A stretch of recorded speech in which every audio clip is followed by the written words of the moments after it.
With the release of Subnautica Below Zero just around the corner, I wanted to replay one of my all-time favorite games.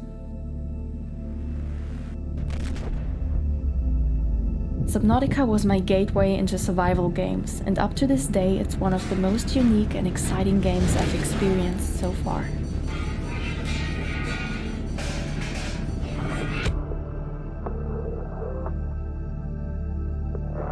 Subnautica is an open-world survival crafting game where you crash land on a world that appears to be completely covered with water.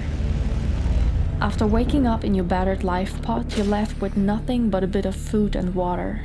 So you take your first peek outside, get greeted by some alien life forms, and start exploring the beautiful safe shallows. As one of your first actions, you're gonna collect some resources to craft equipment like your flashlight, repair tool, scanner, and a knife that will at least give you the illusion of being able to defend yourself against predators. Your fabricator will be your best friend, supplying you with everything you need to explore and stay alive. You will spend a lot of time catching fish to eat, and trust me, you're gonna get really good at spotting these little water bottle fishies, no matter how dark it is. While survival is an important feature and essential to make you feel lost and vulnerable, the main focus of Subnautica is exploration.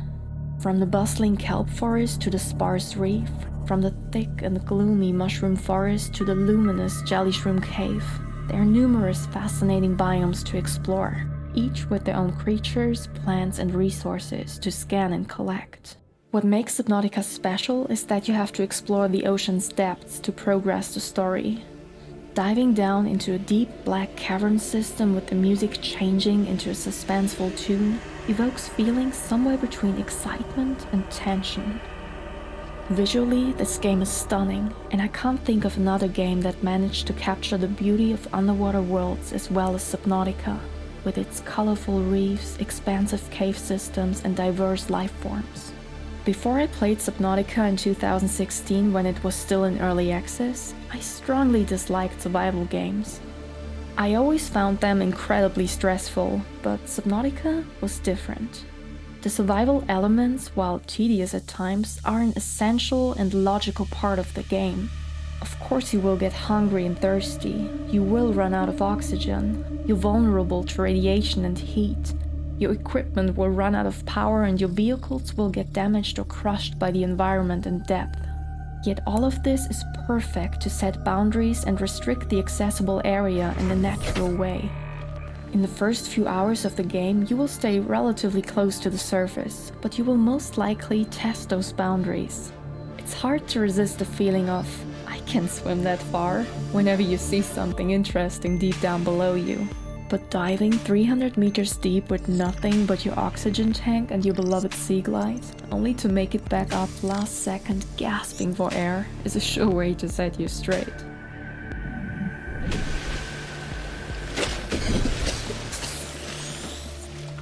Eventually, you will come across blueprints for new or upgraded equipment that allows you to swim faster, dive deeper, recharge batteries, and automate essential processes.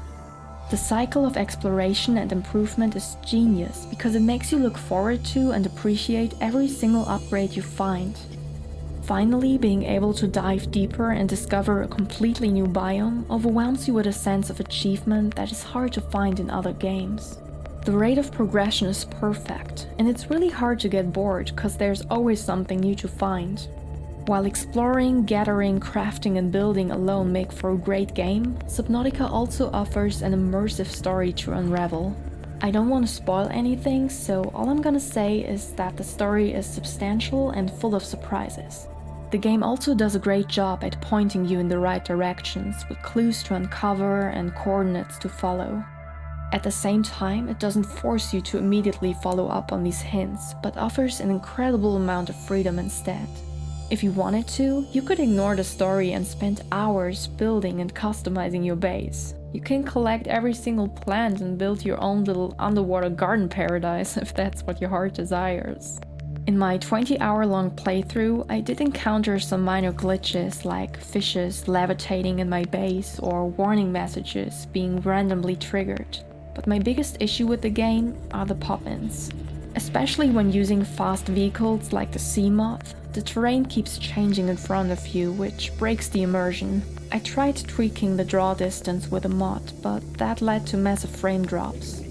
Over the years, I've seen many people play this game, and most of them have been terrified by the ominous depths with all its menacing creatures. From dark chasms and an unsettling sound design, all the way to the spine-chilling monsters, Subnautica does everything right when it comes to creating an eerie atmosphere. Yet for me personally, Subnautica was never scary, even though I'm the biggest wuss when it comes to horror games. Whenever there's paranormal stuff involved, I can't even look at the screen, but throw me into a fascinating, immersive underwater world, and I'm gonna swim right into the Reaper's outstretched arms just so I can scan his beautiful face. I loved exploring the stunning biomes, and I wanted to absorb each and every detail about the world, the monsters, and the plants.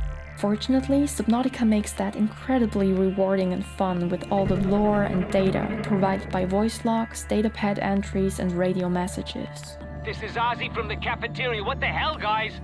They didn't warn us this might happen.